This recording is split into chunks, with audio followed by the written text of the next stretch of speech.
Lorenzo Brusci is an Italian sound experience and sound space designer, based currently between Krakow and Berlin. He studied philosophy and philosophy of music at the Florence and Siena University. Since late 90s, Brusci started exploring the implications of dynamic sound and music space design within landscape and architecture, first with the experimental music team, MUSST, and then with the Giardino Sonoro project and the Sound and Experience Design Studio in Berlin and Krakow.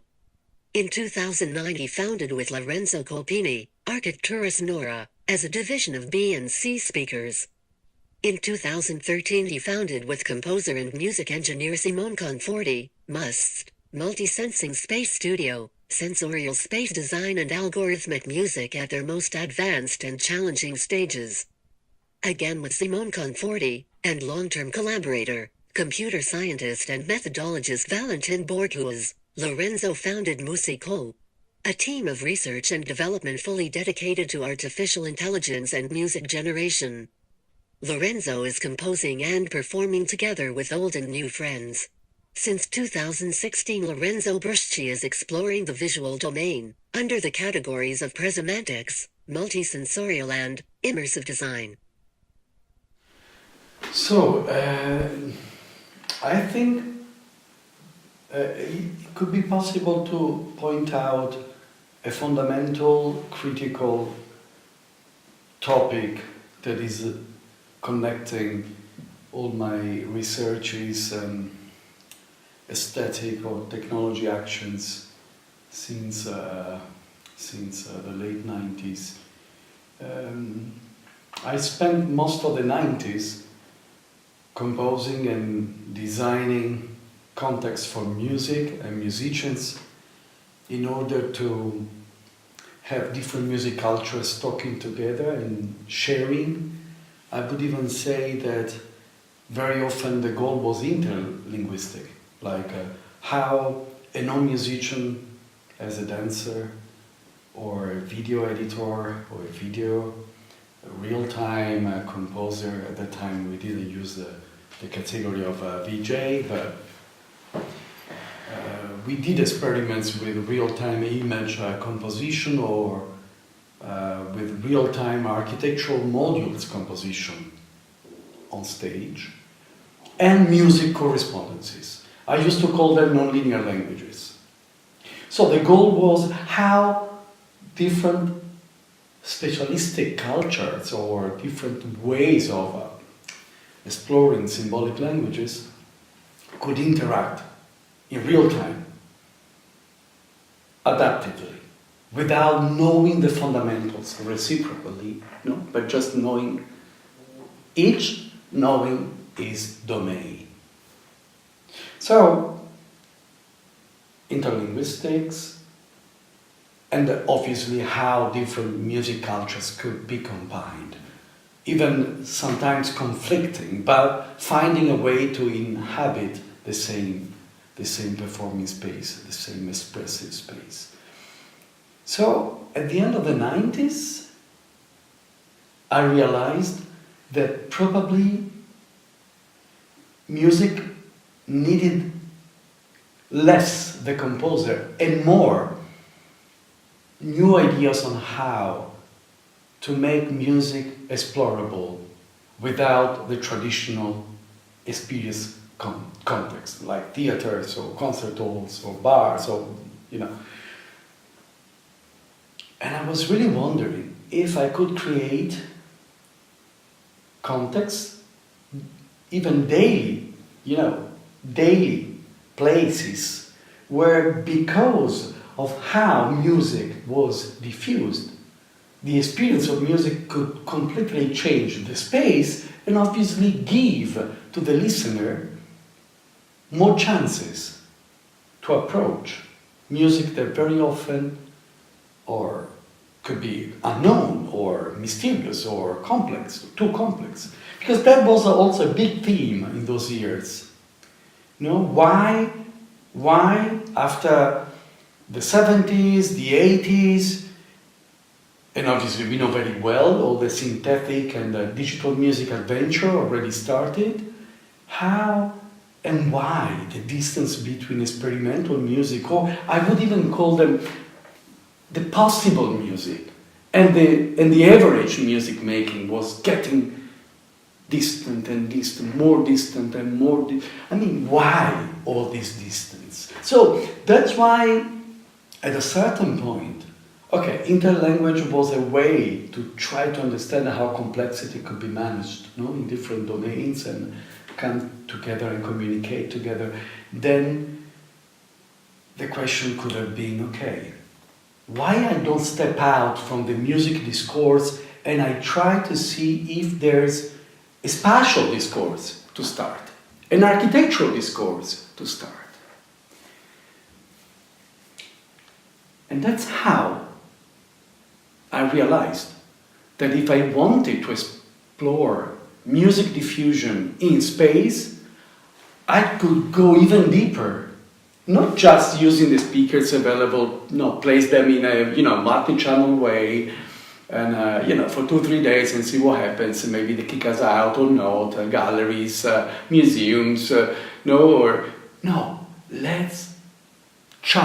Let's provoke a real revolution, approaching places where the idea of aesthetics is exactly dialectical, like nature. So I said to myself, why I don't try to work in gardens and try to compete with nature, designing sound systems that could be existing together with nature.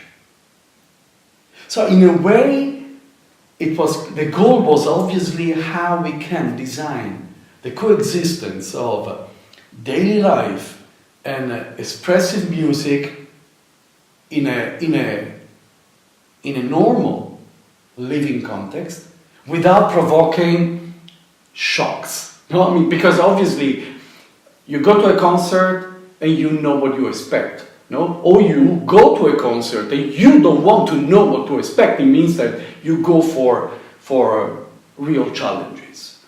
And in a way, my idea was maybe through nature first, so gardens, and I called the approach sonic garden, sonic garden design. Maybe through a sonic garden, I can really activate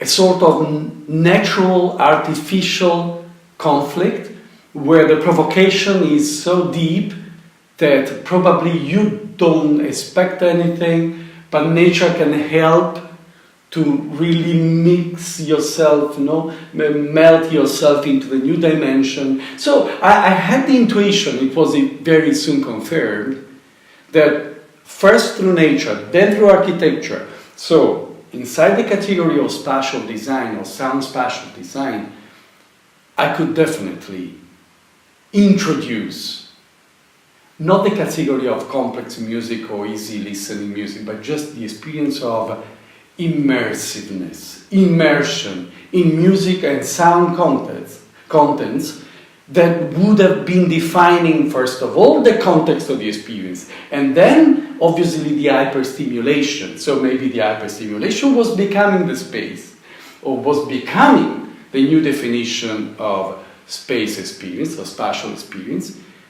And at that point, I realized that music was just becoming space. So you can have a more complex and mysterious space, or you can have an easier space. You have architecture that you can have immediately a glimpse, an intuition of what they are. Or you can have an architecture that has to be discovered. You need to enter, you need to dive, you need to jump. So I said, exactly, that's the metaphor. So in a way, I realized that through the natural metaphor, or the landscape design metaphor, and through the architectural metaphor, the experience of music could become an integral, absolute experience without categories. No, you just enter, like you enter into Schoenberg's shocks. Then you come up with some fresh impressionism. Then you dive into formalism. Then you end up with brilliant pop songwriting. and then you take a shower, then you run thinking that you want to dance tonight and meet a beautiful woman, I mean, whatever. But the point is that you just experience. And I was immediately confirmed by this. The first moments in 2003, 2004 with the Sonic Garden, you could play anything in the garden, anything, no limits, no? I mean, you had Stockhausen playing at the level of the ground, and it sounded like, I remember music from the 7 Days, and it sounded like people working there, and then you could see a 70-year-old guy without music culture, just standing there, close to the soil, no? And listening, and looking in the sky. Then, imagine that in 2005 we had 90 prototypes, 90 channels in the garden. No? And obviously, like a real ground test, we were quite an interesting team of gardeners, sound designers, and, sound engineers, musicians. Very flexible, obviously, depending on the projects. We could just go, install in Paris, install in Madrid, and go back to the ground test to do more tests, to do more research, and obviously. The deeper lesson, the first deep lesson that we learned, you work in a garden, you work with nature, there are the seasons. No, you need to obviously accept all the environmental conditions. Speakers at that time were real prototypes. It means that we could explore underground sound. I designed subwoofers underground. So I mean, the subwoofer was obviously a physical, tactile tool, no? And the goal was that the earth, the soil was shaking with a music intention. No? You know how we can design a bass frequency based piece. No? So you could modulate from 80 hertz down to 20. And that was becoming like a massage. For a normal person, that was a massage made by Mother Earth through the music intention of a composer. But just to know, then there were hanging speakers, swinging with the wind. I mean, imagine, count up to 90, and it's a long way. So, but I think the main point was really to try. Every day it was a constant investment of time, of energy, of resources. And the goal was try to really see how to meld music and space. And the garden metaphor was leading us.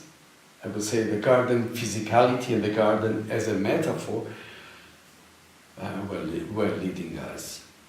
And after a few years, some of the modules became more iconic, like what you already saw. You can probably show many of the forms.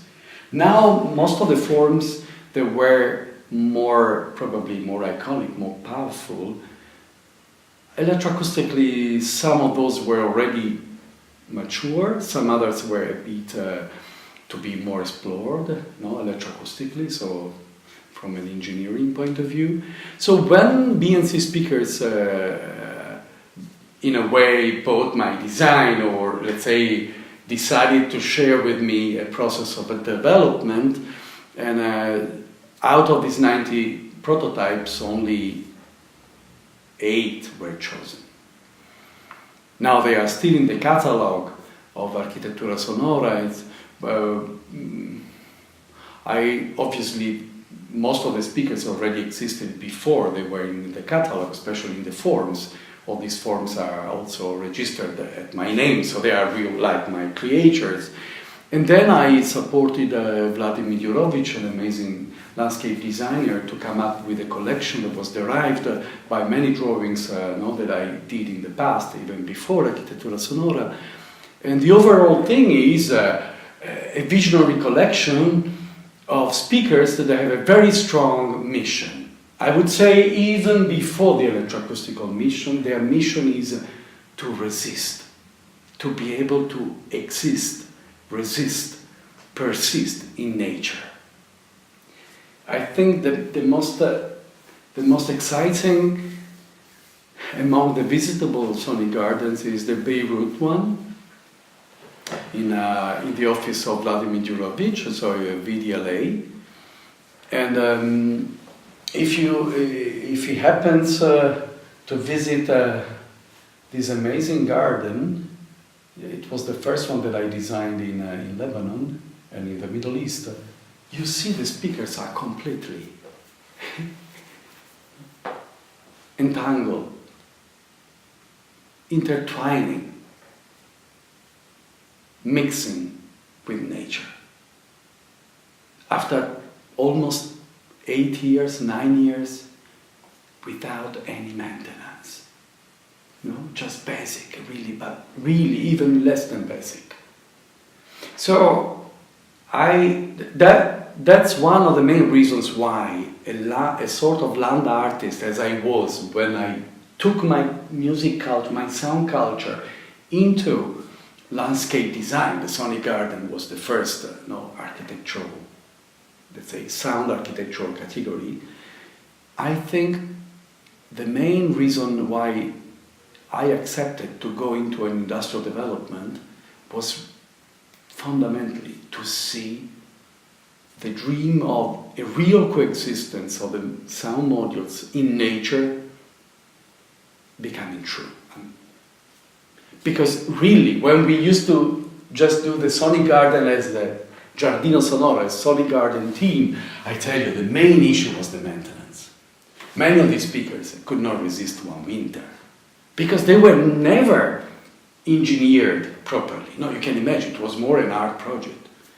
But the big jump into the industrial development was thanks to the BNC speakers structure, and knowledge and capacity. That was a big development.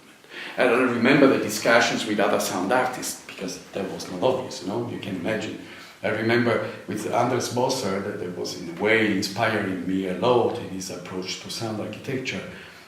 I remember I was telling him, I'm not satisfied to put, speakers casually, around and see how it works, correlating them more or less with a patch that more or less is accurate. It's okay if it's a sound art installation for a few days, but when you want to really take the music richness into life, you need to accept some rules. And first, it was into nature, and obviously into life, into people's lives when they experience nature. Then we can talk about what happens to your perception of nature, because that's incredible. How music then becomes the virtual acoustics of the natural experience, and how you change the perception of nature through music, and of music through nature. I like this, concentrical or multicentrical experience, experiential, perspectives. But I think it's important to notice how, when from the garden we entered architecture, or we entered the I would say the urban context, other topics came in. For example, sound masking. So how to control the music generation in order to achieve a certain result, like attenuating the impact of noise in the city, or mixing music and nature. So already in 2009-10, we were not satisfied with using music or composed music, because imagine, what doesn't match? Music has an idea of time in itself, as a beginning and an end, always. And in a natural context, that's a weird abstraction. What does it mean? You go back to the garden, you hear again the same piece? What kind of incomplete sense of the natural complexity you are giving?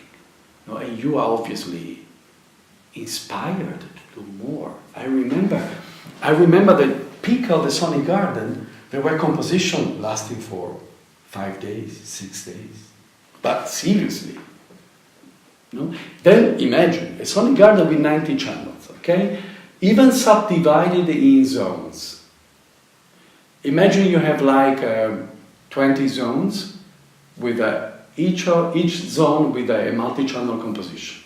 Okay, they have different length, no? Different durations. Start exploring and see how, no, what kind of factor in terms of complexity or quantity, how many possible correlations and combinations you can explore. I remember many musicians were visiting the sonic gardens and later on also the sound architectures, recomposing, recording. I remember Davide Tironi, for example, an interesting sound artist. He was coming to the garden and making his own recompositional promenades. He was recomposing, no, the overall soundscape, artificial, obviously natural artificial soundscape, but due to the compositions, he was recomposing, moving around, no, with his binaural headphones. He was recomposing his own experience of the garden, of the sonic garden. So, how these music pieces were chosen for? Exactly. At that time, the choice of the music composition was mainly inviting composers. I was composing a lot. I mean, even now I was republishing under the name of Antropica many compositions of the beginning of 2000, but they were all multi-channel. Imagine from 2001 up to 2011, I was mainly composing multi-channel. Stereo was almost disappearing from my methodology. No? So I was really, first of all, composing lots of multi-channel compositions. And then I was inviting students from KHM in Cologne, or Graz also was involved, Alberto De Campo. I mean, many people were involved, many composers and many schools were involved. And it was really an interesting experience of sharing. Concerts were hosted at the garden, and obviously the same model was reapplied in temporary installations. At that time, it was the time mainly of temporary installations. No, it was difficult to really realize a permanent installation due to costs and also due to the way the speakers were designed and conceived.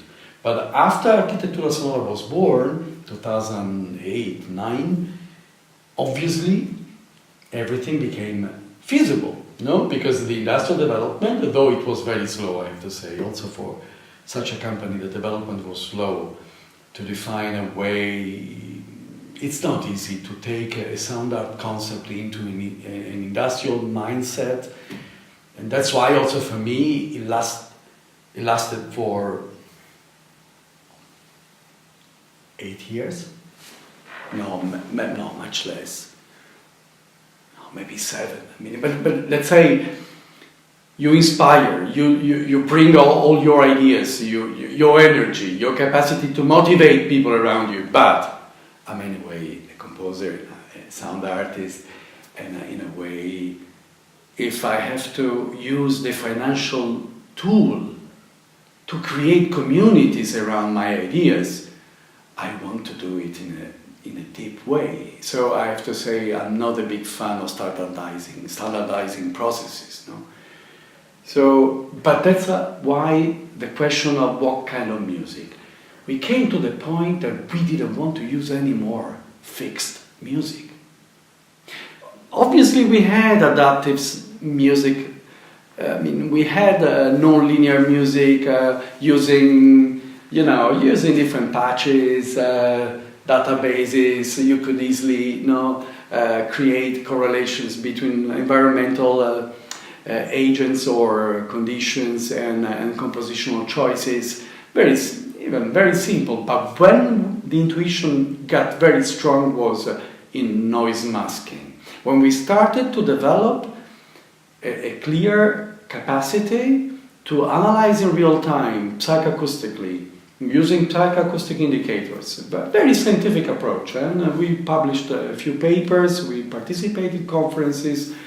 The big intuition was, okay, we use the noise as a spectral controller. Like, he will tell us how to behave compositionally. The goal was to attenuate the impact of noise.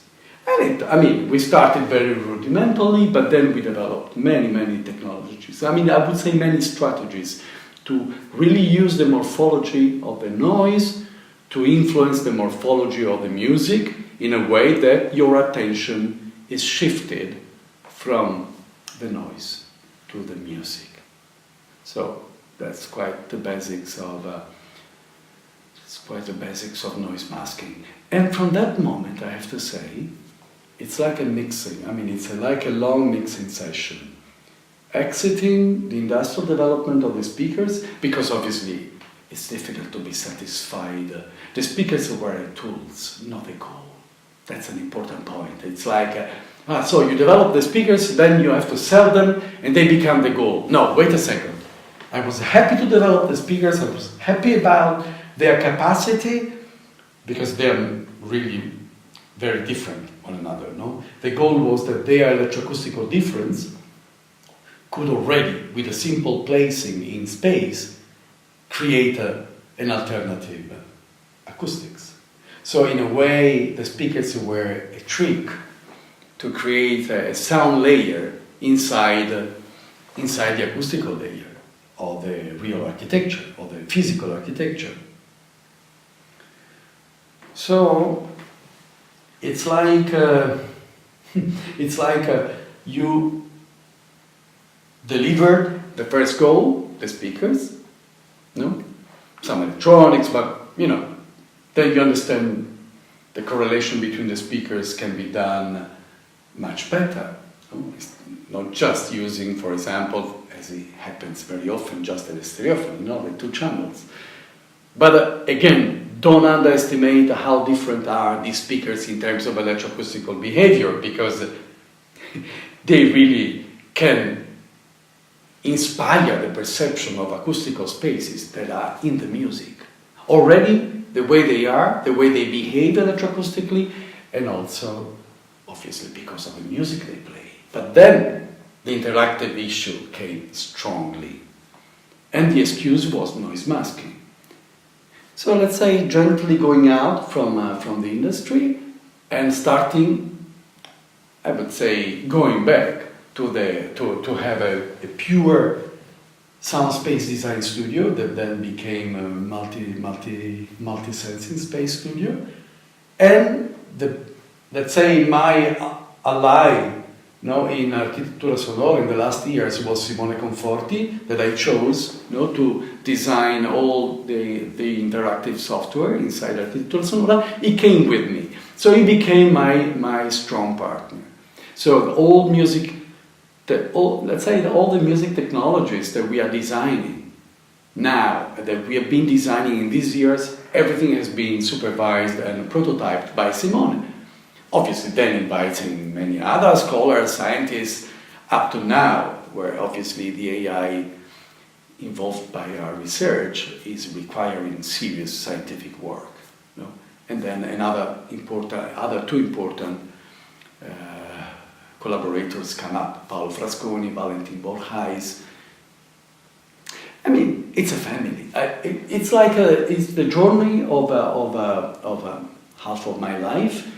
But it's also a strong group of people thinking together about music and the perspectives of music. So, how do you find each other?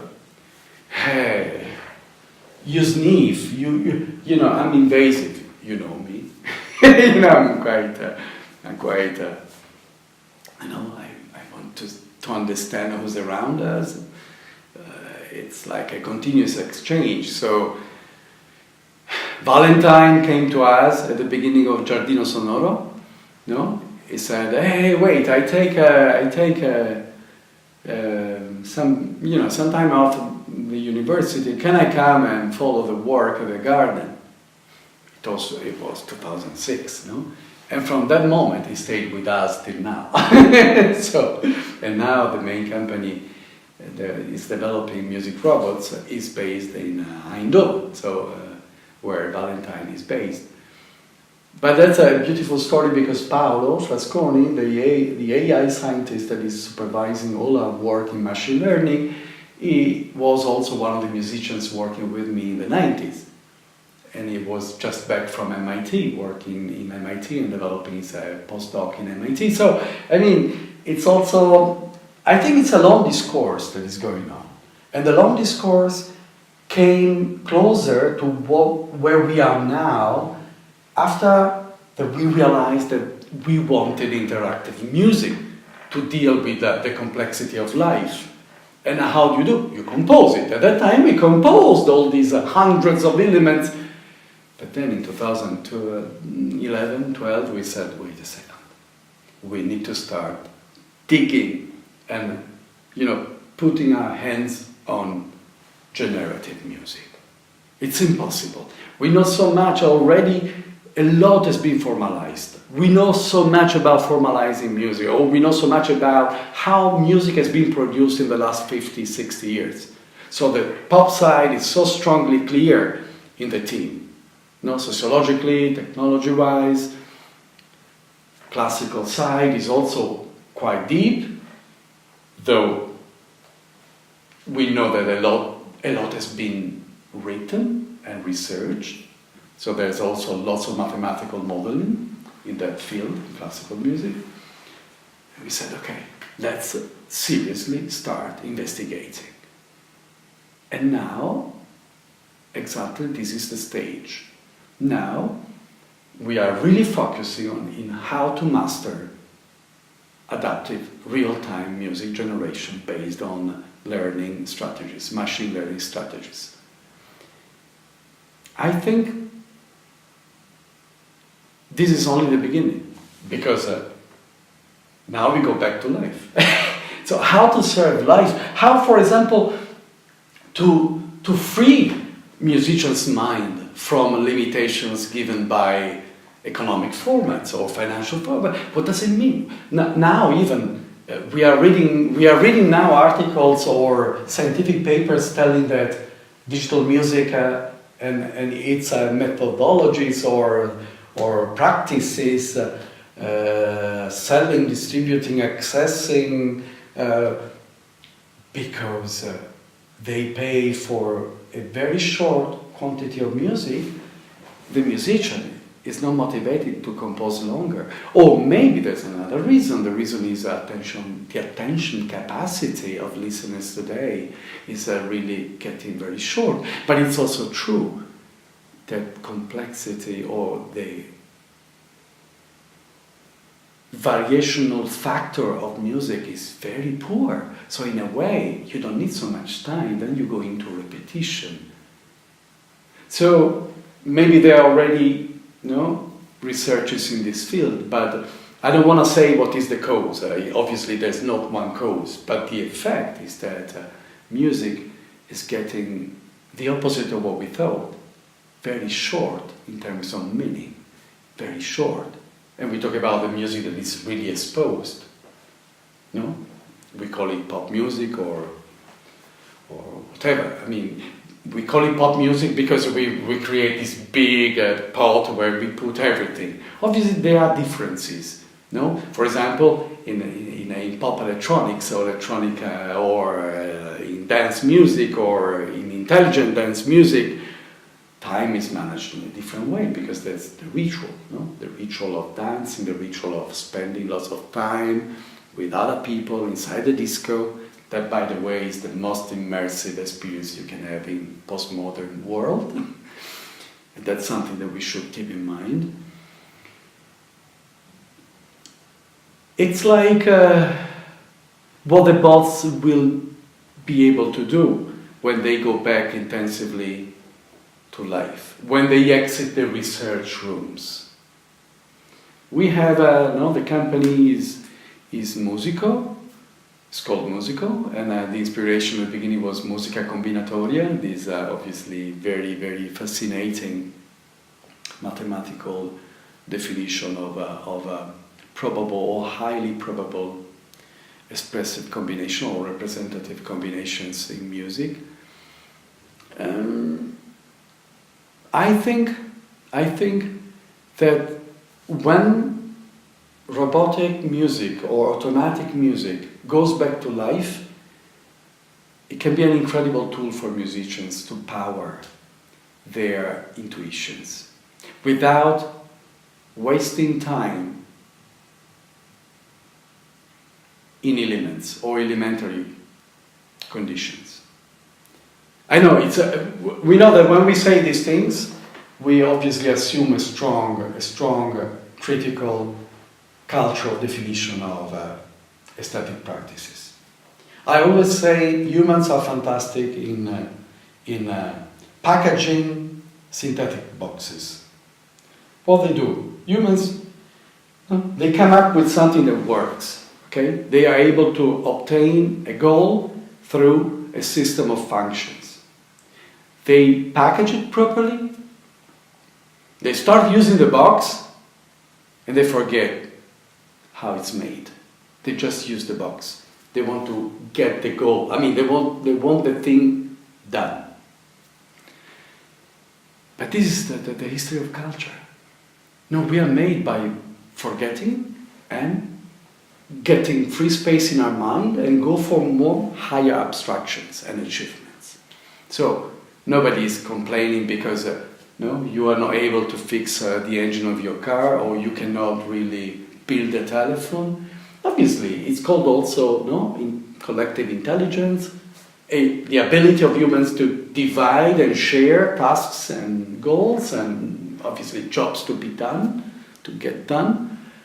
But it's also true that there is a way to read this synthetical capacity. It's horizontal, no? Like it's a synchronic capacity to distribute and share tasks. But there's also the diachronical way to read this capacity. And you see how many skills have been lost.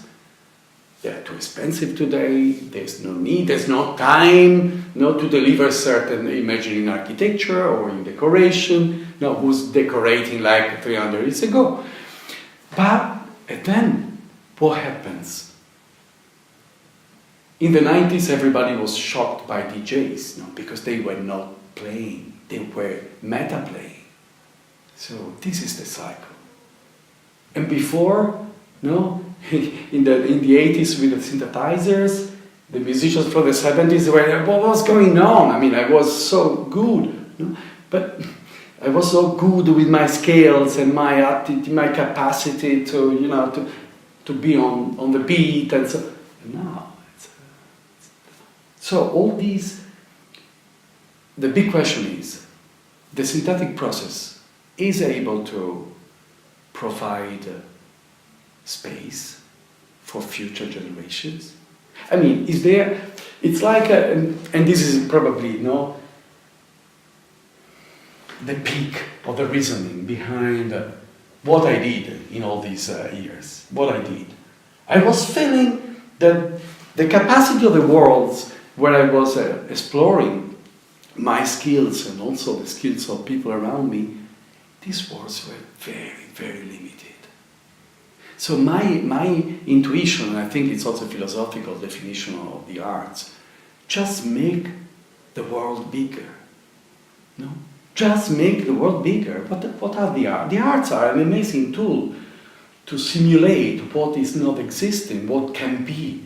In a way, it's a training system, a sort of social linguistics, training methodology that is really taking care of training minds, in what is not, what can be, what is the potential and the possible. So let's explore with the virtual. And in this mechanism, you see how, as artists, we care about expansion. And it's like you make space for yourself, but that's prototypical, because there many others can go. Many others can find words, text, ideas. It's like when you talk about closed or open society. The closed society works if everything is fine. When there's a crisis, you need new tools. Who gives you new tools? Who gives you new perspectives? Who? what is not fixed, what is not stable, what is not just known and used, what is still to be explored. Obviously, there are many precedents. If you think of the paradigm definition in culture, in scientific revolutions, I mean, it's clear that we can come to a point where, with this strong definition of I would say of the potential of the expression, I know that we are still making arts. But if you imagine how relevant music is in contemporary, in almost any contemporary society, you really understand that music represents, in a way, how open a society is. When music gets so similar everywhere, when fashion gets so similar everywhere, what does it mean? I'm not judging, I'm asking. Are we aware of this world that it gets narrower? It's getting narrower and narrower. It's getting smaller and smaller. No, it's really a condition of value. No, it's like a condition of aesthetic potential that it's getting smaller. We know that, I mean, there's such an amazing richness of music all over, but it's not exposed. So it's dangerous because how do you feed the vision of a wider world if you continuously eat the same thing? It's like, what happens to the body? What kind of diet is the one that everybody is undertaking? What kind of organism is coming out from these reductive idiosyncrasies? So this is like, is this organism able to face deeper challenges in case of deeper crisis? I really don't want to judge at this level. I'm not saying, look at pop music, 3 or 4 songs are defining how music sounds in the world. 3 or 4 producers are determining how you mix, how you expose the drumming, harmony has no meaning, melodies are all flattened on beat, and on beats. So what happens really? What happens to me? Why music is so poor? That could be the big, and already sounds like, okay, you attack the system, you attack the hierarchies or the elites. But I'm not saying that. I'm asking why humans need this extreme solidarity mode. So I call it solidarity mode at the risk of being misunderstood. But I see it as solidarity mode, a synchronic mode. And I wonder why it's so attractive to be repetitive and redundant, and as often as say, why everybody's going to live in the same place. There's no space. Why everybody's just saturating that space? And we go back to my spatial experience. I understood myself that music could be set free if space was set free. So if the spatial experience could be set free by the music richness, I was saying music finally free from, sedentary listening, steady listening, all these, there are reasons, not now, but we know why, why concerts go to the concert hall and outside chaos. I mean, the thing is just, how do we make available more expressive space, assuming that so much beautiful music is around, but it's not exposed enough, and it's not, let's say, cultivated enough or maintained enough to generate even more beautiful music. So how can we reestablish proportions between heritage, archaeological maintenance opera or other genres, classical music that is like in this sort of proliferation mode. We don't understand why. I mean, all these classical musicians, all these classicals, what does it mean? I mean, how can you how can you establish a music discourse around the historical memory? That's obviously wrong. That's insane. No, you have some institutions dedicated to the memory, but you need to have institutions dedicated to synchronicity, to action, to a real inclusive future making. Again, this is not politics. I'm talking about music, but you can jump easily. And then ask again, what happens when a closed society or a closed music system has to face crisis in the future? The first crisis is what all these artists, what all these engineers, what all these lawyers will do in the next years. What happens to knowledge when so many people are inhabiting the same place? Okay, now the question, when this artificial intelligence you are making us became, I don't know, the best musician in the world, as to say, or what, or it became just music itself, yes? For example. But you're right. I mean, ethically, it's important. No, I'm obviously. It could be like the most contradictory action, what we did, to start automatic music and automatic and AI-based music generation. After my considerations about the richness of music, I mean, on one side you could start a project to find out how to expose all the beautiful music.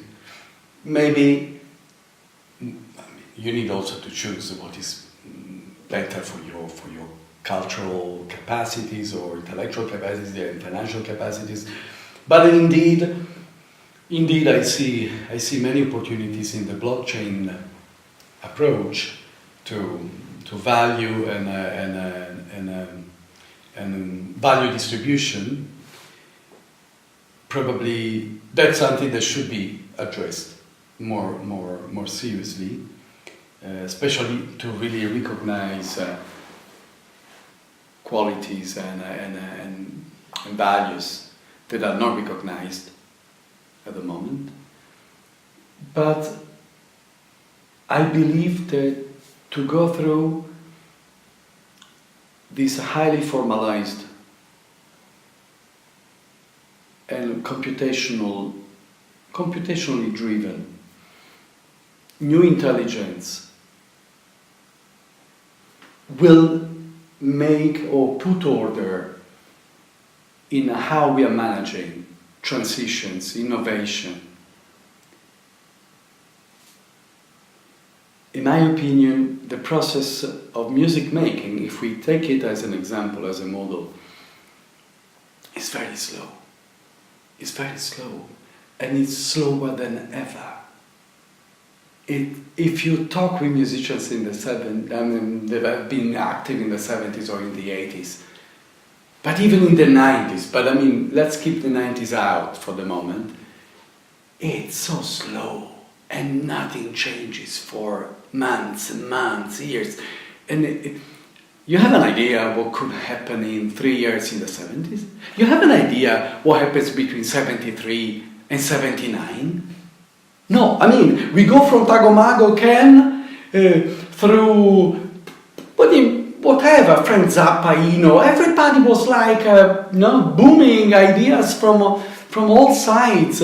But it's incredible. I mean, I don't even know what to name because there are too many. Without mentioning that the disco music is starting, the punk music is there. No, I mean, just a few. Between 74 and 82, you have like 20 genres. But wait a second, we talk about differences, sound, single instruments, serious harmonic decisions. No, sometimes very, very sophisticated. Some other times more minimalistic. But without mentioning the classical, and the cultivated music culture. So, put it like that. If you have to see my interest and my determination for automatic AI-based music generation, put it as a very deep provocation of accelerating the synthetic process. Humans, wake up, okay? Wake up. I make an example. Now, Paolo Frasconi just a few days ago was sending us some harvests. So he has been harvesting the generation made by a neural network, and the network is learning to compose polyphonically, so 4 voices, 4 instruments, so it's a poly-instrumental intelligence. The training set is a simple training set based on funk, acid jazz, and soul, and the network is able to interpolate. Imagine, the training set is around 800, 900 patterns, very small one, 300, 400 per genre.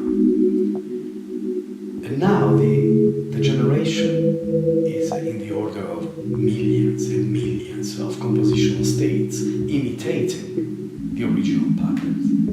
But now we are asking the network to interpolate between patterns belonging to the same genre or to different genres.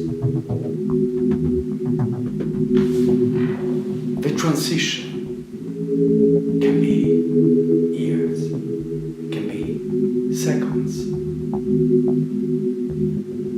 There's a reasoning from the learning to the interpolation. That's not distant from what humans do when they compose, but imagine to start using these new AI-based instruments to explore these universes, compositional universes, where you can interpolate any genre, like that.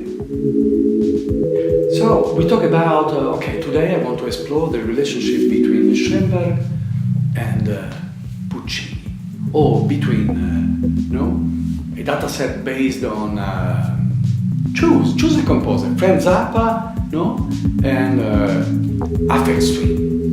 What happens? So you see that the educational potential is huge. It's not a matter of competing. What you want to compete? You have a tool.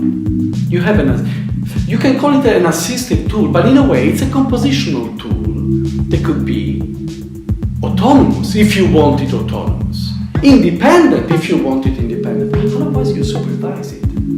You can stop in an area, you can go in another direction. So you see again this spatial metaphor. We also discussed about what happens to the human memory if you are not able to place relevant items in a relevant space where things can be refound, re-explored, reshared. Maybe finally,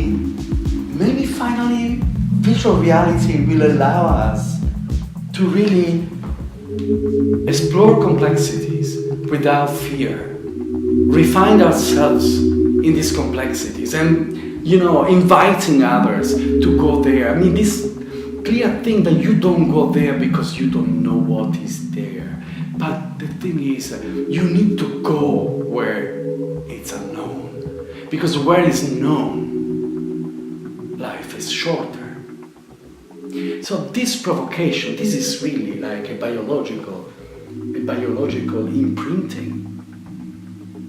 Artists, they are made to think like that. I mean, we know that they are made to think like that because they are prototypical identities. But I think in postmodern humanity, this capacity to really be highly creative, no matter if assisted, even better, but highly creative, is fundamental.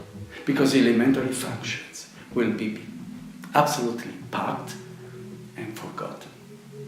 So don't stay where it's too elementary. there's no life there.